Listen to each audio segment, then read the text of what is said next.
So it's very interesting these days.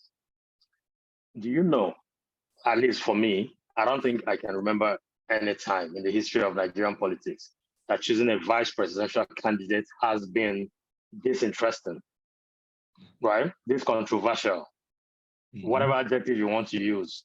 It's really, really interesting days in Nigerian politics, and just because of vice presidential picks, not even the presidential picks themselves. I don't know if you guys have been following what's been going on in Nigeria, and what you guys think about the whole thing. It's vice presidential pick, but all these controversies are going on. What's up? What do you guys think? Well, it's quite interesting because in politics you think and act strategically, but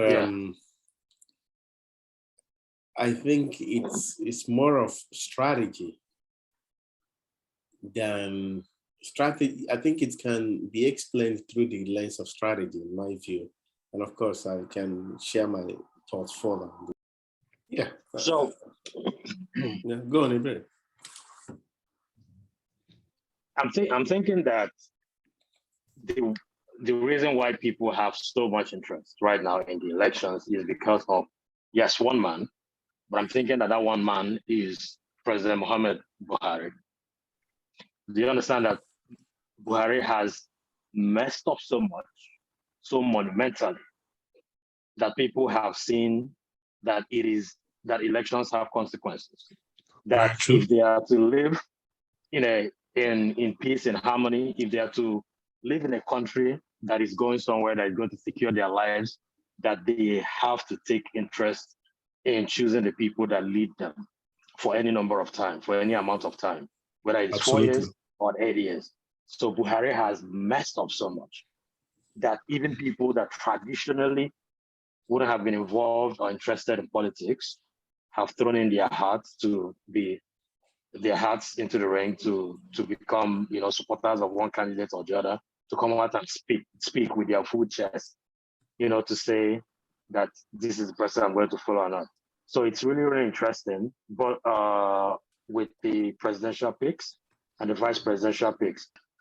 So I'm going to run through the vice presidential picks, and then I want to really know what you guys think about each person, right? So we have Governor Ifeanyi Okowa, right? Incumbent governor of Delta State, as a vice presidential pick, for Atiku Abubakar in the PDP. You go to the APC, and there is former Governor Kashim Shettima, who's the vice presidential pick, for Bola Ahmed Tinubu. Then we have former Senator Dati Baba Ahmed, right, of the Labour Party, vice presidential pick for Peter Obi. And you have Pastor Isaac Idahosa, right, pastor of a popular church in Lagos, who is the vice presidential pick to Rabiu Musa Kwankwaso, former governor of Kano State and current NMPP presidential candidate. I want us to go through those gentlemen, and I want to know what you guys think, starting from Ifeanyi Okowa of the PDP. Yeah, Dr. Okowa, who is, I understand, he's a medical doctor by profession, has transitioned into politics and has been there for quite some time now, and I believe has gotten it for himself. Was a 2-time serving senator, if I'm correct, and then became a governor of the governor of Delta State, and served and has served 7 twice. This is his second tenure, which is winding down by next year. So I think I would see Okowa as more of an individual who is like a ship rudder to steady the affairs of things. But I don't see Okowa as a go-getter in that construct. It's more like, he's there to steady the system. And in my own understanding, generally, at least within the Nigerian construct, it is perceived that presidents do not want to choose, strong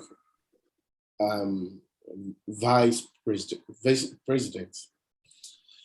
Excuse me. And the reason is it's alluded to what happened between General Obasanjo and Atiku.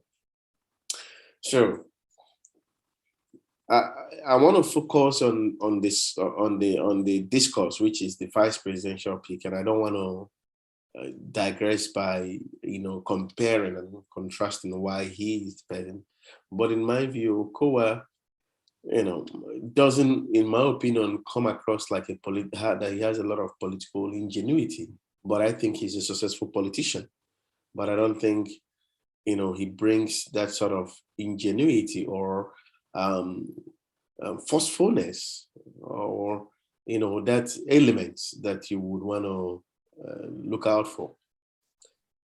Then you don't think he brings much to the ticket, to the presidential ticket of the PDP?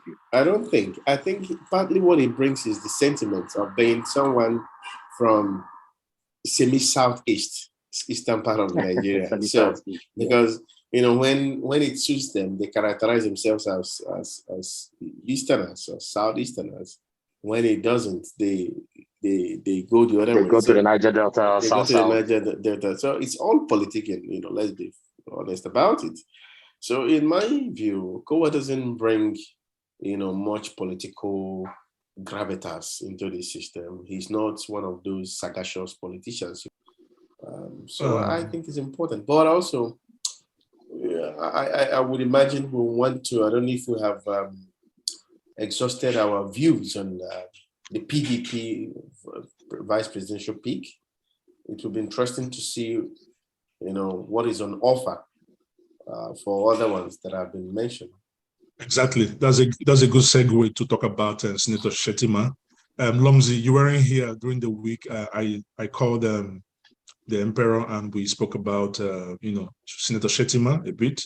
Okay. What do you think about him? Can you just break it down for us? Well, I can't talk about him without bringing into context the Muslim tickets, which is something that is on the fall. Even if he's the best man, we cannot pretend that Nigerian diversity should be sacrificed on the altar of excellence. And I don't think it's a robust argument to make. Not because it is not because it doesn't make sense, but because it could come across that we don't appreciate the essence of diversity as it is appreciated in every part of the world. The idea of inclusion. And I would sustain such an argument by saying that, we are not lacking men of integrity or men of political capital in any faith or region. And anyone making a case that because others do not bring so much political capital is a good reason for the Muslim ticket. There are points to controvert that, and I can do so. But that is not the issue now. The issue is that the former governor of Borno State, Shettima, has been picked as the vice president. I think he brings capacity. He brings political capital. He's definitely not a liability, unless construed through the lens of Muslim ticket. It could be a liability in that construct. But sorry, let me ask. So, how about his, the reports about his link to Boko Haram and all the controversies, there? That's a good point. That's a good point. Well, I see it more like a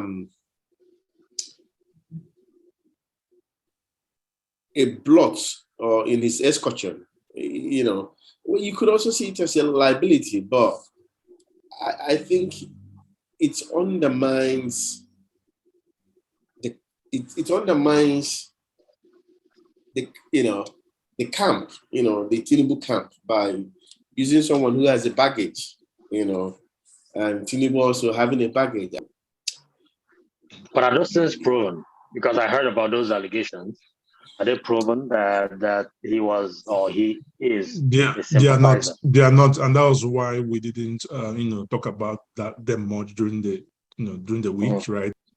I think so, quite frankly, and I keep wondering why he met that peak. I think it's more of a strategic action, but the basis of his strategy is left for him to explain, or for us to rationalize, or for us to understand, the basis of the peak.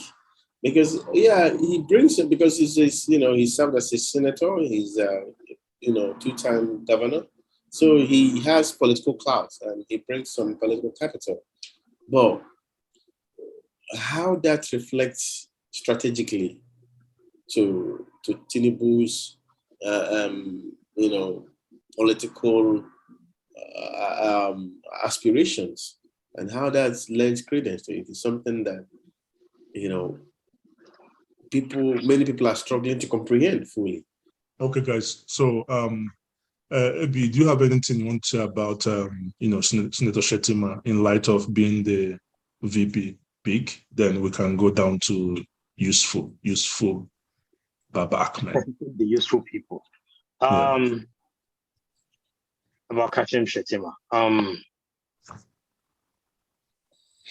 think it was just the controversies that we're examining, the controversies of the VP picks, the competencies that people are trying to bring, I don't know, it's yet to be proven. Have I seen him really be concerned about the security of the lives and properties of his people in Borno? Yes. I remember when he made the famous trip to Aso Rock. I think it was Goodluck Jonathan back then, who was the president, and he was literally crying because his people were being killed every time and nothing was being done about it, or at least whatever was being done about it wasn't enough. So, and he seems to be someone who really cared about his people and did things for his people. The person who succeeded him has his support, and his name is Governor Zulum, and Governor Zulum seems to be doing well, from what I read and what I hear. I haven't gone to Borno and I can't assess things, for myself. People sometimes tend to exaggerate stuff, so I can't speak much, when it comes to his competencies. Some people were referring to the fact that because he was a bank manager, as any bank manager, he knows about finance and he'll be able to, turn the economy around and do all this good stuff. Not necessarily. Being a bank manager, you might know how to count money and all that. You might not really be a good economic builder or economy builder. So I don't have much to say about his competencies. My own concern was just, being able to be free and choose whoever you want to choose, even if the person doesn't have any religion, doesn't have to be a certain gender, So I think we should restrict ourselves to the problems we've already caused ourselves and not create more. Yeah. Okay. For me, for Senator Shettima, I would just say simple. I would never vote for Tinubu, but with Shettima, I might. I'm not saying I will. I might. I like the guy a bit from what I've seen. I'm still digging into him, but I'm just saying that I would have even preferred him to be the presidential candidate. Really? Yeah. That's for me. I mean, Tinubu is not. I'm not saying that. I know. Think about it. Tinubu has the baggages of baggages. I don't know how to put it. He has so many problems against him right now. His history of being involved with drug is right there in public domain. He can't get away. For me, I can't. Never. Never. Shettima's own are still rumors and hearsay, but this one I can see them clearly. So never would I vote for him. So does it have anything to do with the fact that Atiku is a poor campaigner? He doesn't know how to. Yes, and I've said that before. He's not really inspiring.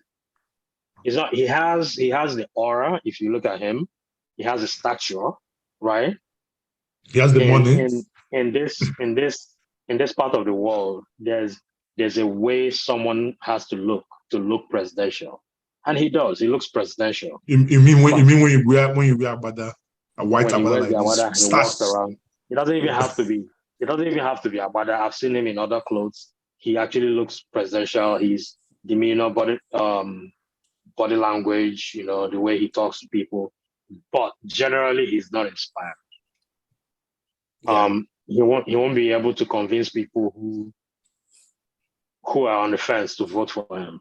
Yeah. And there hasn't been any electricity. And there's no electricity in that ticket, both from Atiku and Okowa. Yeah. Imagine it was a Wike. I'm not saying that Wike should have won, but I'm just saying, imagine it was a Wike as the presidential candidate of the PDP. It would have been a different ball game. Yeah. Or Wike as the vice presidential candidate of the party. He will make some noise. At least there will be some electricity in that ticket. So I don't think that is going on with the PDP right now. I don't hear anything that he's doing or saying, So